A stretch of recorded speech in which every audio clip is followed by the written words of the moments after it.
स्वागत। आज हम सब मिलकर एक ऐसे विषय की तह तक जा रहे हैं जिसका जिक्र रोजमर्रा की आर्थिक खबरों में जरूर होता है, सेंसेक्स। हाँ, बिल्कुल सेंसेक्स। चाहे आप शेयर बाजार में निवेश करते हो या ना करते हो, ये नाम आपने जरूर सुना होगा। बिल्कुल सुना होगा। इसे अक्सर भारतीय शेयर बाजार का बैरोमीटर कहते हैं, या कह लीजिए बाजार की नब्ज। नब्ज, सही कहा। एक ऐसा आंकड़ा जो महज एक संख्या नहीं बल्कि शायद पूरी अर्थव्यवस्था के मूड और दिशा का संकेत देता है। हाँ, काफी हद तक। हमारे पास सेंसेक्स से जुड़े कई सूत्र हैं, कुछ लेख, कुछ तथ्यात्मक जानकारी, और आज हमारा इरादा है कि इन सूत्रों से वो जरूरी बातें निकालें जो सेंसेक्स को समझने में मदद करें। ये क्या है, कैसे काम करता है, इसका इतिहास कैसा रहा है, और सबसे जरूरी इसका मतलब क्या है। हम इसकी कहानी की परतों को खोलेंगे। अच्छा, इसके नामकरण से लेकर इसकी गणना के तरीके तक, इसके ऐतिहासिक उतार चढ़ावों से लेकर आज के दौर में इसकी प्रासंगिकता तक समझने की कोशिश करेंगे कि ये आंकड़ा बनता कैसे है और क्यों ये इतना महत्वपूर्ण माना जाता है। जी। और अगर आज की ही बात करें, यानी 29 अक्टूबर 2025, तो सेंसेक्स 85,037.08 के स्तर पर बंद हुआ है। काफी ऊंचा है। हाँ, तो चलिए इसी नोट पर शुरू करते हैं सेंसेक्स की इस पड़ताल को। सबसे पहले तो यही जिज्ञासा होती है कि ये सेंसेक्स नाम ये आया कहाँ से, कुछ खास मतलब है इसका? हाँ, ये नाम यूं ही नहीं रख दिया गया। दरअसल ये दो शब्दों को जोड़कर बना है, सेंसिटिव यानी संवेदनशील, सेंसिटिव, ओके, और इंडेक्स यानी सूचकांक। इसे 1989 में स्टॉक मार्केट के एक जाने माने विशेषज्ञ थे, दीपक मोहनी, उन्होंने गढ़ा था। अच्छा, दीपक मोहनी ने 1989 में? जी। पूरा नाम है stock exchange sensitive index, stock exchange sensitive index, जिसे हम आमतौर पर बीएसई सेंसेक्स कहते हैं। BSE Sensex. हाँ। सेंसिटिव इसलिए क्योंकि ये बाजार की भावनाओं और छोटी बड़ी खबरों के प्रति काफी संवेदनशील होता है, मतलब तेजी से प्रतिक्रिया देता है। आप इसे एक तरह का प्रतिनिधि मंडल कह सकती हैं। ये बॉम्बे स्टॉक एक्सचेंज बीएसई का, हाँ, बीएसई, उसका मुख्य बेंचमार्क इंडेक्स है। इसमें बीएसई पर लिस्टेड भारत की 30 सबसे बड़ी, आर्थिक रूप से मजबूत और सबसे ज्यादा सक्रिय रूप से ट्रेड होने वाली कंपनियों के शेयर शामिल होते हैं। सिर्फ 30? हाँ, टॉप 30। ये 30 कंपनियां अकेली नहीं है, बल्कि ये भारतीय अर्थव्यवस्था के अलग अलग महत्वपूर्ण क्षेत्रों का प्रतिनिधित्व करती हैं, जैसे बैंकिंग, आईटी, ऊर्जा, एफएमसीजी, ऑटोमोबाइल वगैरह। मतलब अलग अलग सेक्टर्स है। बिल्कुल। इसे आधिकारिक तौर पर 1 जनवरी 1986 को लॉन्च किया गया था। 1986 से है ये। और आपने कहा ये एक सूचकांक है, मतलब इसकी गिनती कहीं से तो शुरू हुई होगी, कोई स्टार्टिंग पॉइंट? हाँ, बिल्कुल। इसकी गिनती के लिए एक आधार वर्ष और एक आधार मूल्य तय किया गया, बेस ईयर और बेस वैल्यू। बेस ईयर वो है 1978-79, और आधार मूल्य रखा गया 100।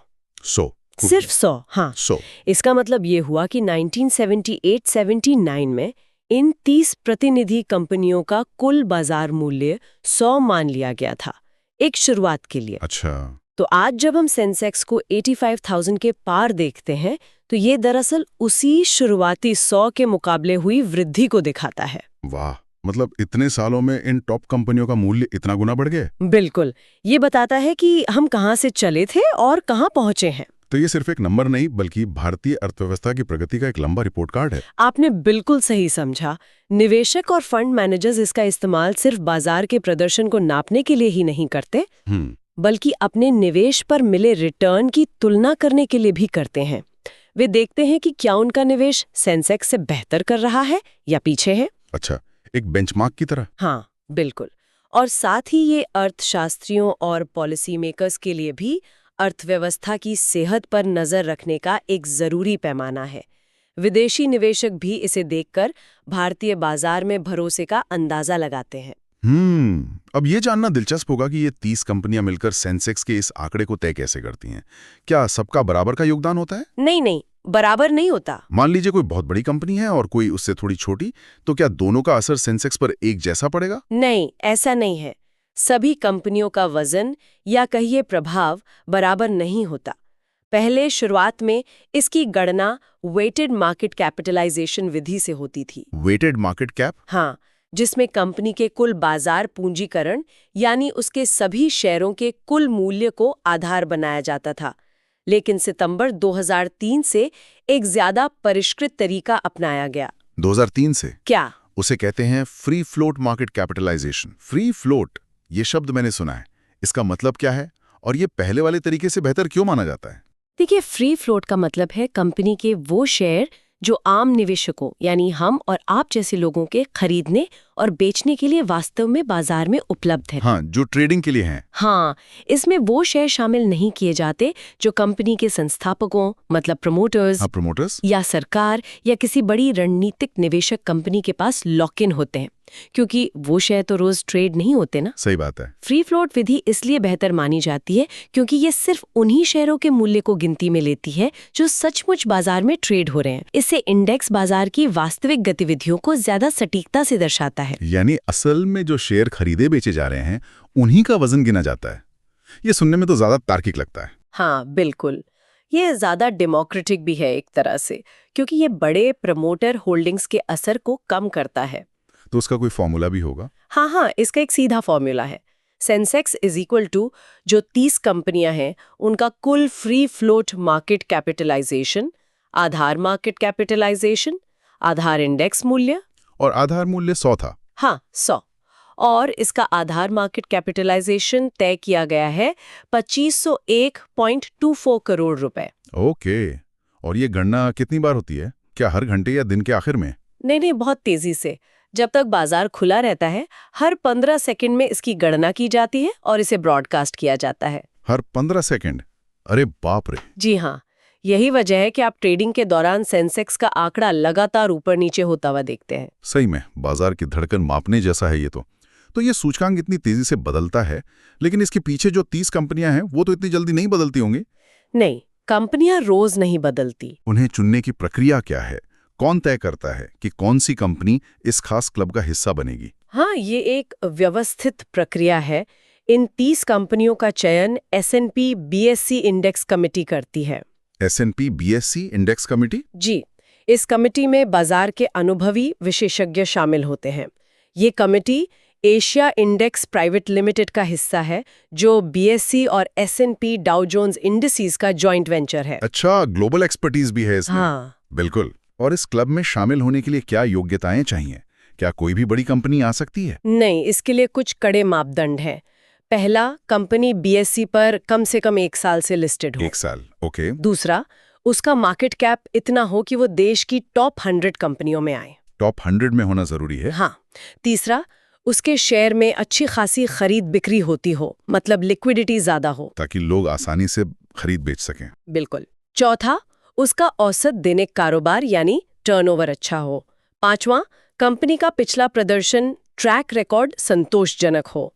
और छठा, कमेटी ये भी देखती है कि इंडेक्स में अलग-अलग सेक्टर्स का संतुलन बना रहे। अच्छा, मतलब सिर्फ बैंक ही न भर जाएं या सिर्फ IT कंपनी? हाँ, ताकि सेंसेक्स पूरी अर्थव्यवस्था की एक झलक दे सके, ना कि सिर्फ किसी एक सेक्टर की। और ये चयन प्रक्रिया कितनी बार होती है? क्या हर महीने लिस्ट बदलती है? नहीं, कमेटी हर तिमाही में रिव्यू करती है, लेकिन आमतौर पर कंपनियों में फेरबदल साल में 2 बार ही होता है, जून और दिसंबर में। साल में 2 बार? हाँ, और अगर कोई बदलाव होने वाला होता है तो उसकी घोषणा करीब 6 हफ्ते पहले कर दी जाती है, ताकि बाजार को पता चल जाए। जी, निवेशकों को तैयारी का समय मिल जाता है। अगर कुछ उदाहरण दें, कौन सी कंपनियां आजकल इस सेंसेक्स 30 समूह में हैं? अरे, इसमें भारत की कई जानी मानी और दिग्गज कंपनियां हैं, जैसे Reliance industries, HDFC bank, TCS, Infosys. हाँ, ये नाम तो सुने हैं। Hindustan Unilever, ITC, state bank of India, Larsen and Toubro, Maruti Suzuki, Asian paints वगैरह।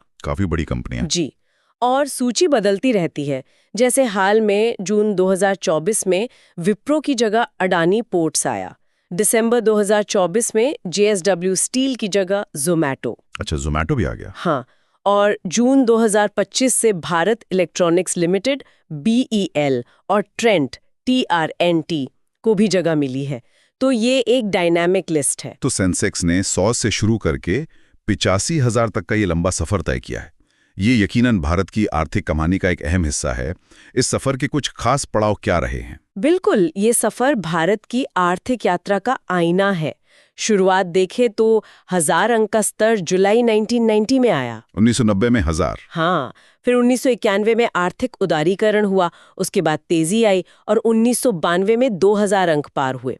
5000 का स्तर अक्टूबर 1999 में हासिल हुआ। 90s में धीरे धीरे बढ़ा। हाँ, फिर 2000 के दशक की शुरुआत में आईटी बूम आया।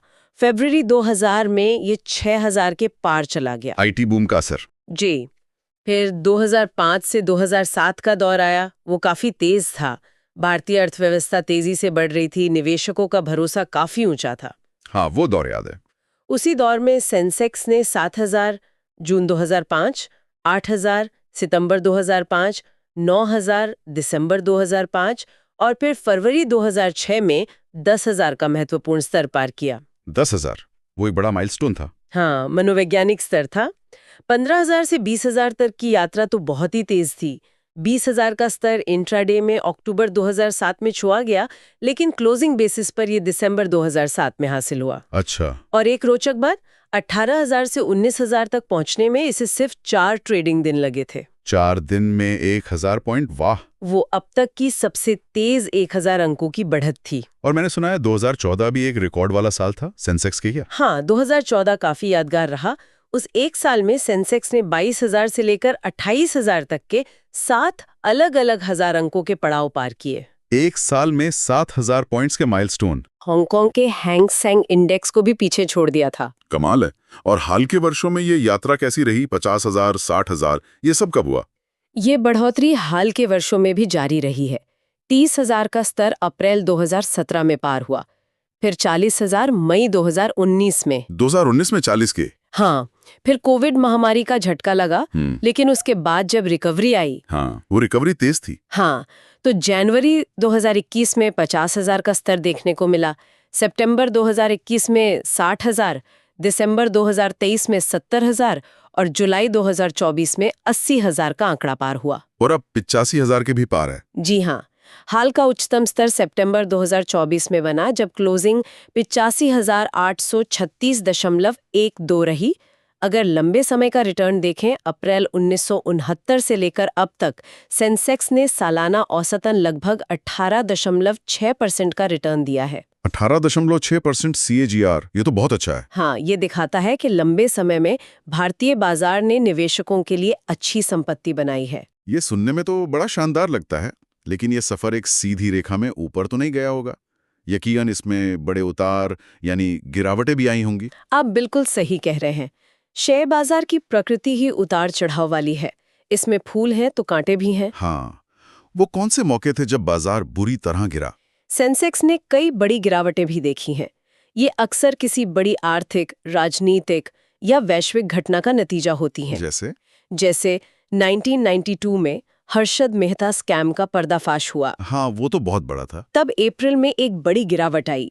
फिर अक्टूबर 2007 में पी नोट्स को लेकर सेबी के कुछ नियमों पर अनिश्चितता थी। P notes, participatory notes? हाँ, पार्टिसिपेटरी नोट्स, जिनके जरिए विदेशी निवेशक बिना सीधे रजिस्टर हुए निवेश करते हैं। उस अनिश्चितता के चलते बाजार में अचानक घबराहट फैली। एक ही मिनट में सेंसेक्स 1700 अंक से ज्यादा गिर गया। ट्रेडिंग रोकनी पड़ी थी। 1 मिनट में? हाँ, फिर 2008 का वैश्विक वित्तीय संकट आया, लेमन ब्रदर्स वाला। ओह हाँ, 2008, वो तो पूरी दुनिया में था। हाँ, वो तो जैसे एक वैश्विक भूचाल था। जनवरी 2008 में 2 दिनों में भारी बिकवाली हुई। एक दिन 1400 अंक से ज्यादा गिरा, अगले दिन ट्रेडिंग शुरू होते ही सर्किट ब्रेकर लगाना पड़ा। इंट्राडे में 2200 अंक से ज्यादा की गिरावट आई। बहुत बुरा हाल था। अक्टूबर 2008 तक सेंसेक्स 9,000 से भी नीचे चला गया था। बाप रे, 20,000 से 9,000 के नीचे? जी। फिर जनवरी 2009 में सत्यम कंप्यूटर्स का घोटाला सामने आया। हाँ, सत्यम स्कैंडल। तब भी बाजार में तेज गिरावट आई। अगस्त 2015 में चीन के बाजार में आई गिरावट की चिंता से सेंसेक्स एक ही दिन में 1600 अंक से ज्यादा टूट गया। चीन का असर यहाँ भी। हाँ, और हाल ही में 2020 में कोविड-19 महामारी। कोविड, वो तो सबने देखा है। मार्च 2020 में तो सेंसेक्स ने इतिहास की कुछ सबसे बड़ी एक दिनी गिरावटें देखी।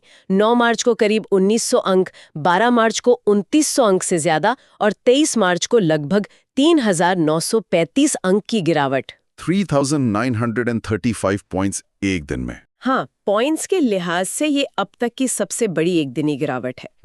13 मार्च 2020 को तो 12 साल बाद लोअर सर्किट लगा और ट्रेडिंग 45 मिनट के लिए रोकनी पड़ी थी। अफरा तफरी मच गई होगी। बिल्कुल। और हाल फिलहाल में भी कुछ ऐसी तेज गिरावटें देखने को मिली हैं? हाँ, हाल के वर्षों में भी वैश्विक और घरेलू घटनाओं का असर दिखा है। फरवरी 2022 में जब रूस ने यूक्रेन पर हमला किया तब बाजार गिरा। हाँ। जून 2024 में भारत के लोकसभा चुनाव के नतीजे आए जो उम्मीद से थोड़े अलग थे। नतीजों के दिन बाजार में भारी गिरावट आई, करीब 4,400 अंक गिरा था। इलेक्शन रिजल्ट है। हाँ, फिर अगस्त 2024 में वैश्विक मंदी की आशंकाओं के चलते एक बड़ी गिरावट आई, 2200 अंक से ज्यादा। और अभी अप्रैल 2025 में अमेरिका द्वारा कुछ देशों पर टैरिफ लगाने की बात हुई। उस चिंता में बाजार फिर टूटा, लगभग 2200 अंक। मतलब ग्लोबल टेंशन, डोमेस्टिक पॉलिटिक्स, सबका असर पड़ता है। बिल्कुल। ये सारी घटनाएं दिखाती हैं कि भारतीय बाजार दुनिया से कितना जुड़ा हुआ है और घरेलू राजनीति का भी इस पर कितना असर पड़ता है।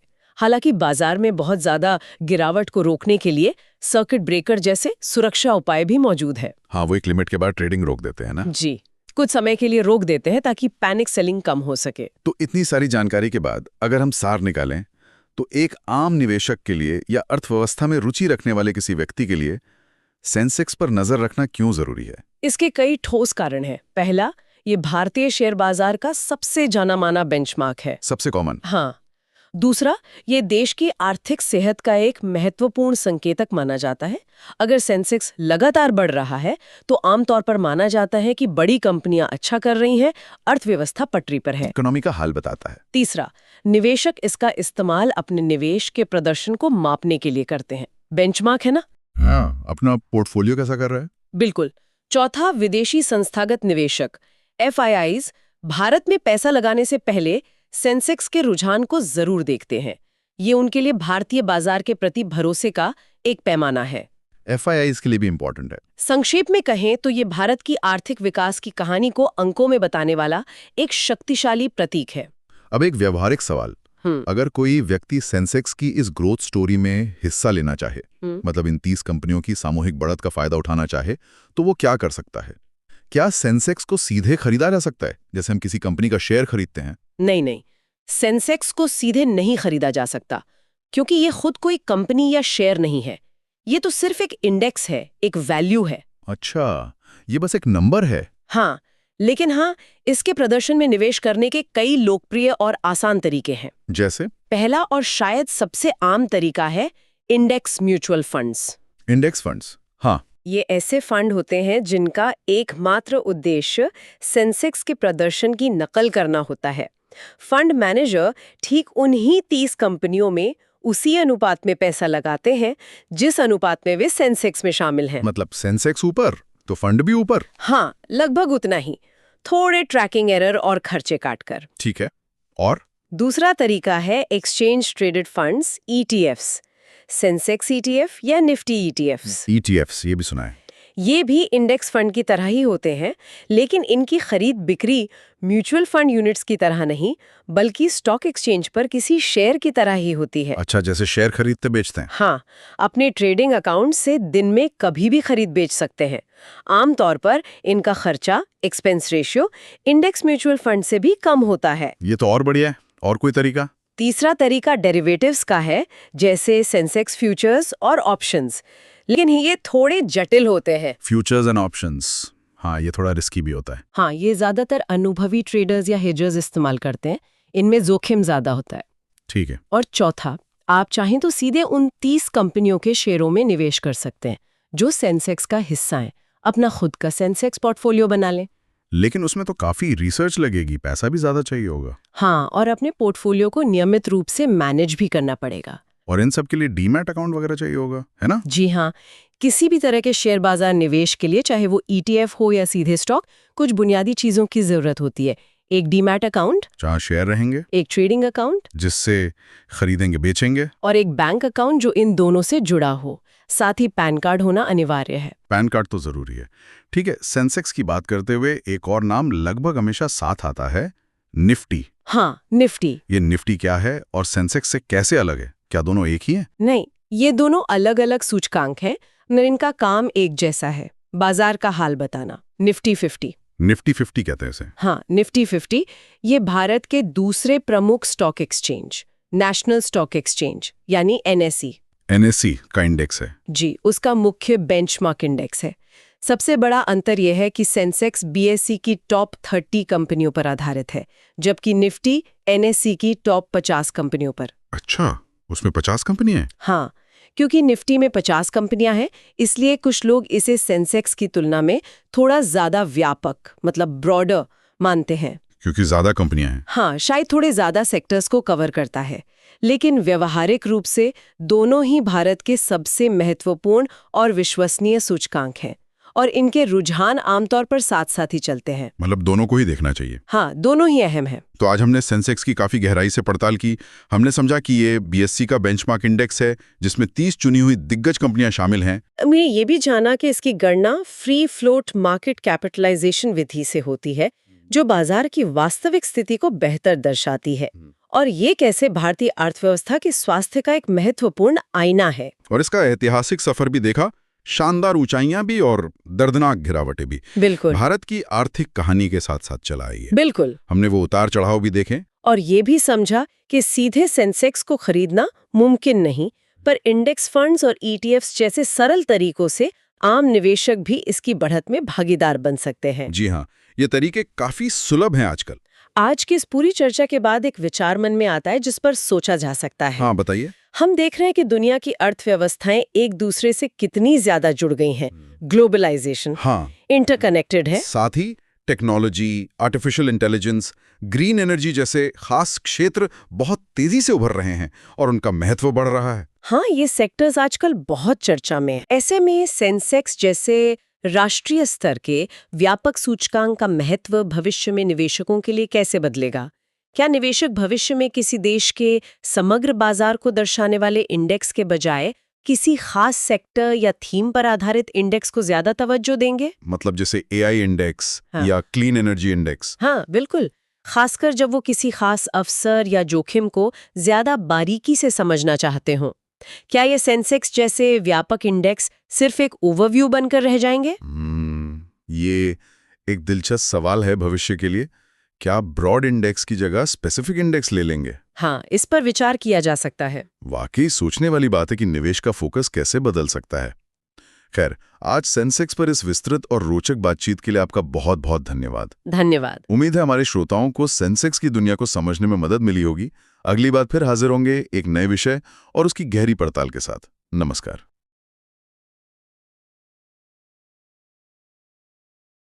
अगर आपको वीडियो पसंद आया हो तो लाइक, शेयर और सब्सक्राइब जरूर करें।